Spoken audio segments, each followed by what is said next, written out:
ప్రకృతిలో లభించే ఆకులు పూలతో పూజించే పండుగ బతుకమ్మ అని సిద్దిపేట జిల్లా కోర్టు ప్రధాన న్యాయమూర్తి సాయి రమాదేవి అన్నారు. సిద్దిపేట జిల్లా కోర్టు ఆవరణంలో బతుకమ్మ సంబరాలు ఘనంగా నిర్వహించారు. బతుకమ్మ సంబరాల్లో జిల్లా కోర్టు ప్రధాన న్యాయమూర్తి, న్యాయమూర్తులు, న్యాయవాదులు, కోర్టు ఉద్యోగులు పాల్గొన్నారు. కోర్టు ఉద్యోగస్తులందరికీ బతుకమ్మ దసరా శుభాకాంక్షలు తెలిపారు. దేశవ్యాప్తంగా ఒక తెలంగాణలోనే జరుపుకునే పూల పండుగ బతుకమ్మ పండుగ అని గుర్తు చేశారు. మరి నా కోర్ట్ ఎంప్లాయీస్ అందరికీ కూడా దసరా శుభాకాంక్షలు. అందరికీ తెలిసిందే దసరా అంటే 10 రోజులు చేసుకునేటువంటి పండుగ. మరి ఈ 10 రోజుల్లో కూడా 9 రోజులు మనము బతుకమ్మ రకరకాలుగా చేసుకోవడం జరుగుతుంది.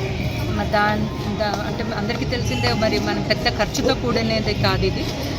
ప్రతి స్త్రీ పసుపు కుంకాలతో క్షేమంగా ఉండాలని అమ్మవారిని 9 రోజులు రకరకాలుగా పూజిస్తూ, మరి ప్రకృతిలో వచ్చేటువంటి పువ్వులు కానివ్వండి, ఆకులు కానివ్వండి, అలాంటి వాటితోటి మనము డెకరేట్ చేసుకొని అవి పేర్చుకొని అందరూ కలిసి మరి అన్నీ మర్చిపోయి, కక్షలు ఏవైతే ఉంటాయో అవన్నీ మర్చిపోయి అందరూ కూడా ఒక సంతోషమైన వాతావరణంలో చేసుకునేటువంటి పండుగ.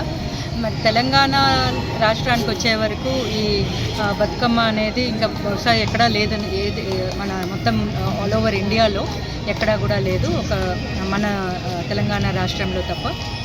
అండ్ అందరికీ తెలిసిందే బతుకమ్మ పండుగ మనకి స్టేట్ ఫెస్టివల్ కూడా అయింది.